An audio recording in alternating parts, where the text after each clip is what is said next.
अब ये क्वेश्चन देखो, कह रहा है कि given that the event A and B are such that कि प्रोबेबिलिटी ऑफ ए जो है 1/2 है and probability of A union B जो है वो 3/5 है, और जो बी की प्रोबेबिलिटी है वो स्मॉल पी दिया हुआ है। कह रहा है कि find small p if they are, मतलब कि जो ए और बी हैं वो इफ़ दे आर, पहला क्वेश्चन है म्यूचुअली एक्सक्लूसिव, मतलब कि ए इवेंट और बी इवेंट म्यूचुअली एक्सक्लूसिव है, तब आप प्रोबेबिलिटी ऑफ बी का वैल्यू निकालिए, मतलब पी का वैल्यू निकालिए। और दूसरा है इंडिपेंडेंट हो तब, है ना। पहला क्वेश्चन दूसरा क्वेश्चन से बिल्कुल अलग है। म्यूचुअली एक्सक्लूसिव का मतलब समझते हो? म्यूचुअली एक्सक्लूसिव का मतलब होता है कि ए और बी के अंदर कोई भी चीज़ कॉमन नहीं होगा। म्यूचुअली एक्सक्लूसिव का मतलब ए और बी के अंदर कुछ भी कॉमन नहीं होगा। तो अगर कुछ भी कॉमन नहीं होगा तो हम लोग इसका जो फार्मूला है probability of A union B का, जो ये होता है probability of A plus probability of B और minus probability of A intersection B, है ना। प्रोबेबिलिटी नहीं बल्कि नंबर भी अगर पूछे, number of A intersection B, तो फाई होगा, तो प्रोबेबिलिटी भी तो फाई ही होगा। बात समझ में आ रही है? डिसजॉइंट सेट, अगर दो सेट डिसजॉइंट होते हैं तो उसे हम लोग म्यूचुअली एक्सक्लूसिव कहते हैं। जैसे कोई भी कॉमन नहीं है, ये दोनों सेट ए और बी म्यूचुअली एक्सक्लूसिव है। तो अगर इस तरह से होते हैं तो अगर हमको ए की प्रोबेबिलिटी और बी की प्रोबेबिलिटी का यूनियन निकालना है तो दोनों को सिंपल जोड़ देंगे, ये तो 0 हो जाएगा क्योंकि कॉमन तो है ही नहीं। तो डायरेक्ट हमको ये वैल्यू दिया हुआ है 3/5 और ए की प्रोबेबिलिटी दिया हुआ है 1/2 और बी की प्रोबेबिलिटी दिया हुआ है p, और ये तो है हो गया 0। तो p का वैल्यू कितना आ जाएगा?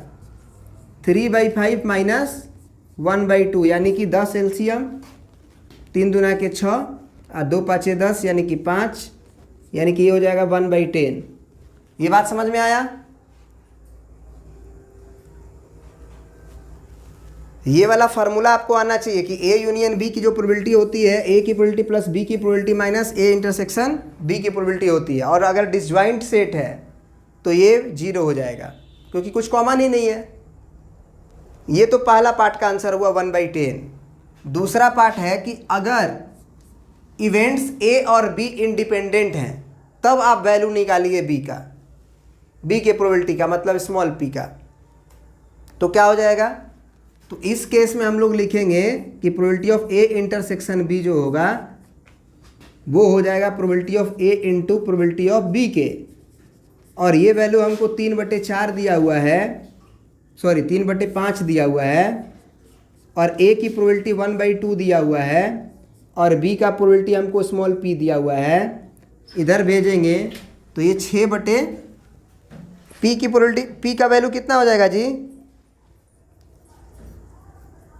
6/5 हो जाएगा ना?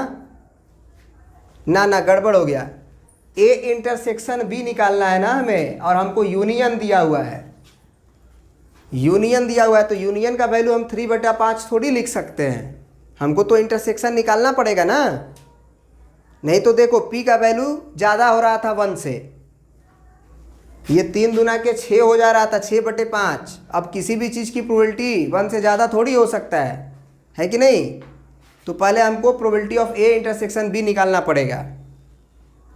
तो हम ये बोल सकते हैं कि ये वाला जो है कहानी गलत है क्योंकि ये यूनियन का वैल्यू है ना।